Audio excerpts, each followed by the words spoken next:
What is good, Double Egg fam? It is time for the Double Egg Premium exclusive show. We're going to go through, give you some insight on our bets for UFC Vegas 81 and get you the information that you need. If you got any questions about these, hopefully we can answer them throughout these explanations. Let's get right into it with the main event. We got 11 fights, one dropped out. So main event, Sadiq Yusuff, Edson Barboza. What you got on that one? I got nothing on this one. Main events have been tricky lately, and it's a fight I think Sadiq should win, but not one I'm confident enough to take him at minus 170, 175. And I'd love to take Edson, but at some point the age is going to catch up to him, and it's just a no bet situation for me. Yeah, I kind of felt the same way. I think Sadiq should win. He's been off for like a year, and I don't know exactly where he's at. Barbosa's dangerous. Ultimately, just went with the under 3.5 in that fight, minus 150 for a unit. I think both guys are going to stand and strike. Yusuff could mix in some kind of grappling, but Barboza very rarely would ever do that.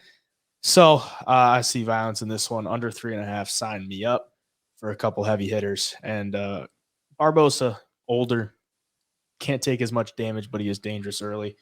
And I'll save the daily fantasy plays for the end. So if you're interested in those, just skip to the end or just wait till the end when we go over them. Co-main event: Jennifer Maia, Viviane Araujo. What you got on that one? I'm big on Jennifer Maia here. Minus 150, 3 units to win 2. Man, Vivi looking a little slower, a little older, not as explosive. Whereas Jennifer Maia's striking's just always been getting better. She's got good grappling as well. And, after beating Casey Kinney, or not, yeah, wait, no, sorry, Casey O'Neill. Casey Kinney's a male fighter. Um, after beating Casey O'Neill, I just thought stylistically, she could be just a step ahead of Vivi here, especially as the fight goes on. So I think she gets it done probably by decision. So had to smack it. I laid off except for a daily fantasy play. I'll go over at the end, but I think Jennifer Maia wins. I didn't want to bet it though. I mean, both fighters are a little bit older. I saw a lot of the money's on Jennifer Maia. I do think she wins just based off of volume and damage on the feet. Araujo hasn't really mixed in too much of the like effective ground game recently, so I think Jennifer Maia wins, but I didn't place anything on it. Jonathan Martinez, Adrian Yanez, what you got on that one? Yeah, so I've got 2 plays on this fight. Obviously, Adrian Yanez minus 105 for 1.55 units. And I've also got the under 2.5 rounds. I think these guys get after it. I think Yanez is going to be super, super live in that first round. And like we talked before this, Martinez doesn't really fight with his hands that much. It's a lot of kicks. I mean, a ton of kicks. And I think once he start going for that low kick, I think it's going to be a good chance for Yanez to come over the top and hit him with that big right hand, use the slick boxing, get in tight, and really do some damage. Because we've seen Martinez knocked out before by Davey Grant. And, I think Yanez hits harder than that. And I think if he catches him, he could put him out.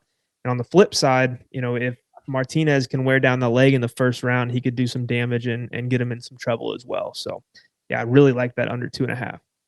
Yeah, I went with Yanez money line, snagged it at even money for a unit. Pretty much the same thing that you're seeing. I think he's got better boxing. Martinez doesn't mix in the hands too well, and when he does hit you with the hands, I mean, it doesn't really affect him that much. It's really just comes down to the leg kicks. And I think the forward pressure and being in the smaller cage, Yanez should be able to close the distance. And I think he knows he can't stand that kicking range with this guy. He's got to keep the pressure on him, use the jab, and close the distance, use his boxing.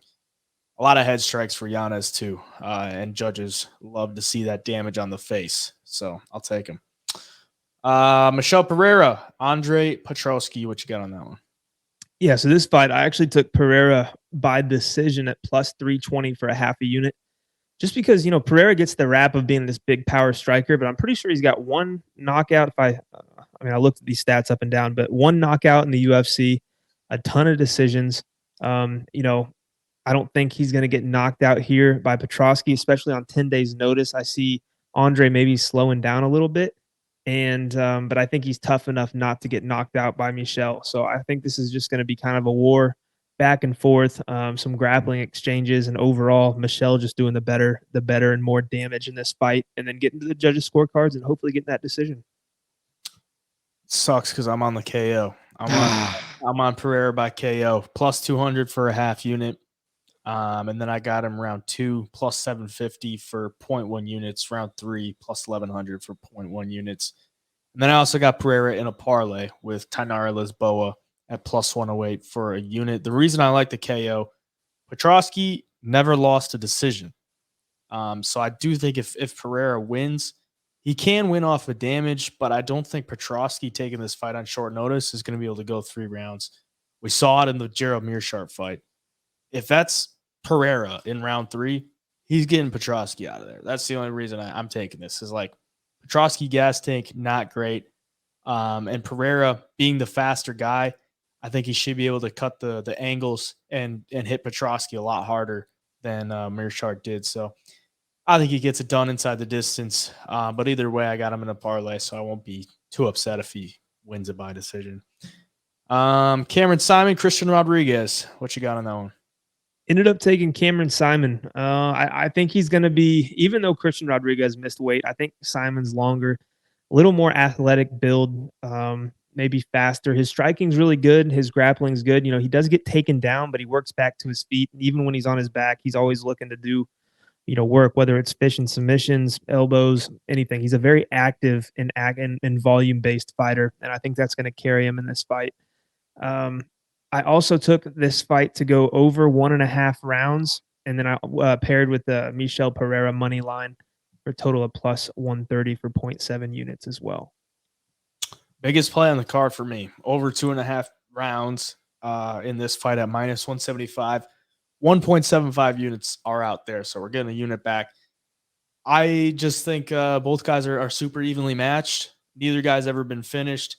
Of their last 11 combined fights, this has hit 8 of them of those times, and I think this is a much even matchup than the other fights that they've been having. So I don't think either guy gets finished here. So I like the over 2.5, and then I also like Cameron Simon by decision plus 300 for 0.25 units, so a quarter of a unit there at plus 300. I think if it does go to decision, I think Simon does the better damage throughout the fight. I think he outpoints him on the feet. I think he can handle the grappling. But the only thing that I'm scared about is his takedown defense, but I'm basing this off of Simon does the better damage on the feet, more output, and he should be able to sway the judges that way. So plus 300, I thought it was worth it there. Darren Elkins, TJ Brown. What you got on that one? Man, I was close to taking Elkins money line.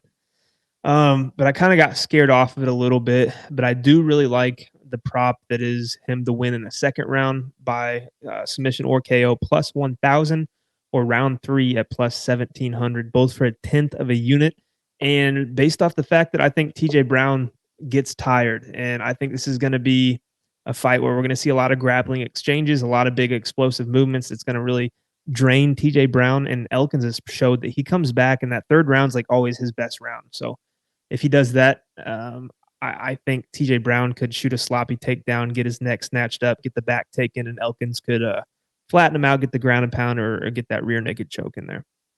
Yeah, I did take Elkins money line plus 163 for a half unit.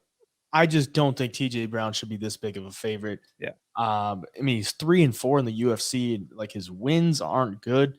His losses aren't even that good. Like the guys he's losing to, Shailen Nurdembeki, Danny Chavez, Jordan Griffin, like these aren't great fighters. Darren Elkins is long in the tooth, but I mean he's had 27 UFC fights. Like he's seen everything.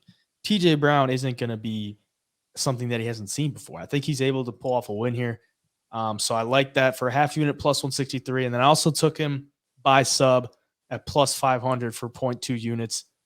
Considering TJ Brown has been subbed numerous amounts of time, Darren Elkins has the submission ability. TJ Brown's been subbed 4 times. He's been finished 7 times in his career. So, I mean, if there's anybody that can get finished, it's TJ Brown. So Darren Elkins could find something, and I like him to find a sub there. Plus 500, it was worth it for me. Tainara Lisboa, Ravina Oliveira. What you got on that one? Yeah, 1.7 units on Lisboa Oliveira, under 2.5 rounds. Neither girl ever been to a decision. I believe, you know, what was I going to say? I had something written down, but basically, watching the tape on these girls, they're going to come out here and try to finish the fight, whether it's by striking. Lisboa showed in her last fight, she can grind you down and get that submission. But watching Lisboa on the feet against Jessica Rose Clark, honestly, props to JRC because Lisboa was landing some big shots and they're straight, they're technical. She's really good with her Muay Thai. Like I could see her finding a knockout here. And Oliveira's, a physical girl, good jujitsu. I could see her finding a submission or something, on the off chance as well. So I like violence in this spot for women's MMA and minus 120, under 2.5, 1.7 units. Yeah, I like it too. I got the under 2.5 in a parlay with Chris Gutierrez plus 136 for a half unit. I think Lisboa is just the sharper striker in this one based on the film for Oliveira. She's kind of wild, throws a lot of hooks. Lisboa is a world class Muay Thai fighter, and if you just watch her tape, like it's right down the pipe. She's fighting JRC, who's not like the best fighter, but she was able to piece her up. And JRC's never been knocked out. And I think there's a little bit of like I don't want to say like unknowledge, like not a lack of knowledge, but for the books. But Lisboa by KO at plus 300 is less likely than they have her by sub. So I'm like, crazy. I got to take Lisboa by KO at plus 300. I mean, she's a Muay Thai fighter. And I think she's just finding these subs based off of girls that don't know how to grapple, girls early in her career, and then JRC, who's been subbed 3 times. Ravina Oliveira has been subbed before, but I think the value on her Lisboa by KO at plus 300, I had to take it for a quarter of a unit because I do think this is a stand-up battle. I think Lisboa just gets the better of her and can put her away. What do we got? Terrence McKinney and Brendan Marat. What you got on that one? I've called Terrence McKinney fights to a T the last 2.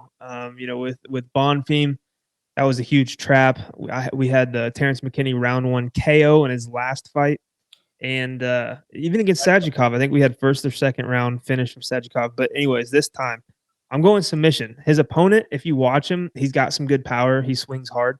And I could see McKinney not even messing around with it. Maybe cracking him once or twice, getting the takedown in the first, get the hooks in, get him out of there. It's going to be a sweat because this thing could go either way between knockout or submission. But, Terrence McKinney at the end of the day has more submissions on his record. I think he's more comfortable in that realm, especially getting guys on the ground early in the fight. And I could see him doing that here to the inexperienced at this level, UFC newcomer. I could see McKinney putting it on him and snatching the neck. So plus 220 for a half a unit, had to take him.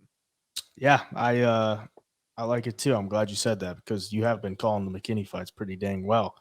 And most of the time I've been on that. But last time I laid off because he was a big favorite and I wasn't sure if he was going to do it by KO or sub. He gets the KO. You call it the KO. This time I like the sub too. At plus 210, I got it for a half unit. But then you always got to sprinkle. I'm sorry, but one of these times, McKinney as a big favorite is going to just gas out and he's going to lose. Like if he's taking these cans or guys that are making their debut or guys that are out on their way out of the UFC, one of these times he's going to slip up based on the gas tank. So I had to sprinkle Marat round 2 plus 1,600 for 0.1 units. Marat round 3 plus 2,500 for 0.1 units. The guy is tough. Is tough. You watch his fights, he does take some damage. And if he can stay in it long enough to just outlast McKinney, he can find a late finish. So I had to take that. And obviously, you could just take him live too. If McKinney doesn't get it done in round 1, you could look for a live number there. But that's what I got for now. We got 3 more fights. Irina Alexieva and Melissa Dixon. What you got on that one? Yeah, I took Melissa Dixon at minus 145, 1.45 units. Look, Alexieva, a lot of people are on her as a dog this week, and I get it. She got the knee bar, against Stephanie Edgar. But at the end of the day, I don't think Stephanie Edgar is that good of a fighter. And, the way that Alexieva got that submission made it look really easy. I think Melissa Dixon is a good enough grappler to keep this where she wants it on the feet. and she's going to be a way better striker than Stephanie Edgar. She's physical. She's going to come forward. Honestly, Alexieva, kind of sloppy on the feet, kind of wild. She's not the most powerful either, in my opinion. She only has 2 submissions on her record out of her short pro career. I think Dixon's a decent fighter. You watch her, and I think she's going to be better than people think. I think she's going to come in here and get it done. I don't necessarily think this is the side you should be betting on, but I've just got one of those feelings that Melissa Dixon's going to look damn good, and Alexieva is going to disappoint a lot of people as a dog. So I rocked with it. I didn't go with the side. I went with the under 2.5 at plus 120 for a half unit because I think the way Irina Alexeyeva fights, like you said, I mean, she's kind of just walks you down and she just wants to fight. I think Melissa Dixon has the capabilities to finish her on the ground or on the feet. I think Alexeyeva is just going to be in your face at all times. She's got the ability to finish her as well. So at plus 120, I got to take it for a half unit. That's all I got on that one. Chris Gutierrez, Alatang Haley. I mentioned earlier I got Gutierrez in a parlay. But other than that, the only straight bet I got on this one, Gutierrez by KO plus 400 for 0.2 units. It was too good to pass up on. I think a lot of people will be on him by decision. But at plus 400, I just thought the value was there. Chris does have some pretty nicely timed strikes. Yeah. And I think considering Alatang Haley's been knocked out 3 times, I think he can find a finish here, whether it's with a knee, a head kick, a spinning elbow. He's got a lot of attacks. So Gutierrez, KO plus 400, 0.2 units. Sign me up. What you got? Yeah, so this is my, last play on the card. And it's a 3-leg parlay with Gutierrez money line, Lisboa money line, and then in this next fight, we'll talk about Emily Ducote money line, plus 113, 0.75 units. Was just 3 fighters, I think, that are going to win tomorrow. And, they were kind of big favorites. Didn't really see any props that I was just dying to take. So I threw those 3 in the parlay. All right. First fight of the night, Ashley Yoder, Emily Ducote. I got nothing because I wanted to take Ducote by decision, but it was too chalky. And I'm like, this is the time where Ducote finds some kind of finish. And if you look at her record before she got in the UFC, I mean, she was finding a couple finishes. So I'm like, I don't want to waste one here. So I just laid off as far as the straight bets and the parlays go. What you got? Yeah, for this one, just Ducote in that parlay, and that'll conclude it for me. I missed one earlier though. I've got Tainara Lisboa by KO or decision, double chance, minus 120 for 1.2 units. Just playing it safe there, trying to steal a unit on that play because I think she either gets the knockout or the decision here. I like it. For the underdog plays, I got plus 1.5 takedowns for Oliveira. I don't think Lisboa shoots a takedown. And if Oliveira wants to be in this fight, I think she might have to shoot a takedown. So you're giving her 1.5. Sign me up. Plus 8.5 significant strikes for Alexeyeva. She throws a lot of volume. She racked up a ton of significant strikes in the first 2 or 3 minutes against Egger. The way she fights, she should be able to cover this. So sign me up there. Those 2 paired together, 3x for a half unit. Lower than 15 minutes of fight time for Yusuff. I got the under 3.5, so that pretty much explains that. And then plus 1.5 takedowns for Darren Elkins. This line was amazing. They took this off like 5 minutes after I posted it. He covered this in 25 of his 27 UFC fights. So sign me up there. That's 3x for a half unit. Higher than 80.5 significant strikes for Maya. Araujo gets hit a lot. Maya, a lot of volume on the feet. I think she clears that.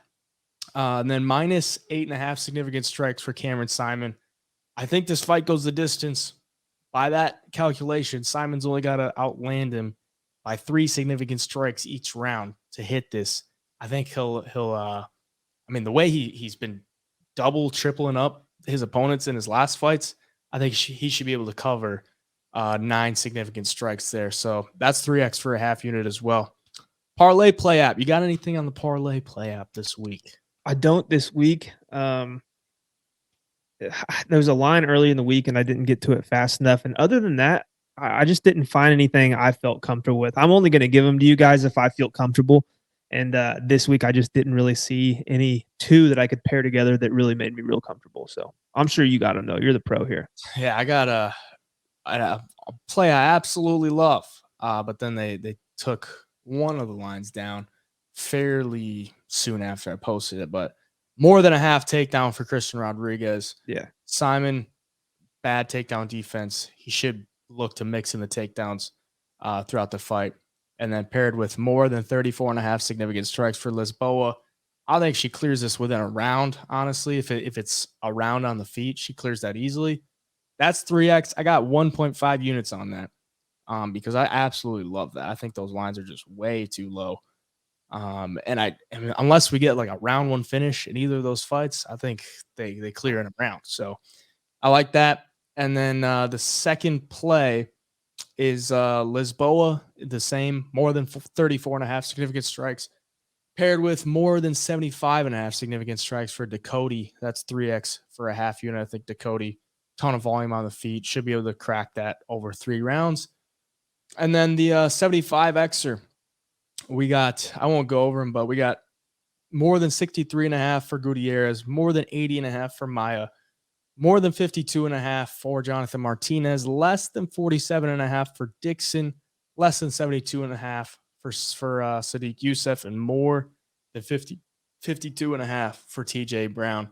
75x for 0.1 units. Hopefully we can ride that one home. I had to adjust it because the Shirez fight got pulled, and then they took the Lisboa line off. So had to reconstruct that one from earlier in the week, but we still got it in. And that concludes UFC Vegas 81 exclusive show. Got anything else for the members before we head out of here?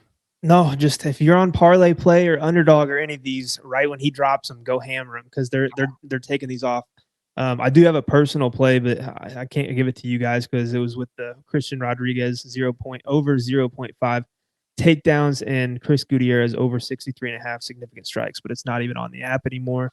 So yeah, that sucks. But yeah, get to them fast because they like to pull those off. Yeah, they know we're winning, so they're like, we gotta watch these and keep them close because we're getting That's right. overexposed. But one thing I'll say about my card, a lot of plus money. So if we're losing early, or if we go on a little losing streak, whether it's a fight or two in a row where we lose, we're only losing, we're not using like big units. So just stay the course. Don't start chasing. We're on a lot of plus money. So we don't need every fight to hit. So just keep that in mind. Don't start chasing, stay disciplined, and stay the course. And at the end of the night, hopefully we'll be up units. That's right. Other than that, good luck, everyone. UFC Vegas 81, and we got Misfits Boxing as well. So if you're into that, I dropped a couple plays in the Discord, so go check them out. But appreciate you all, double leg members. You're the best. Till next time, peace.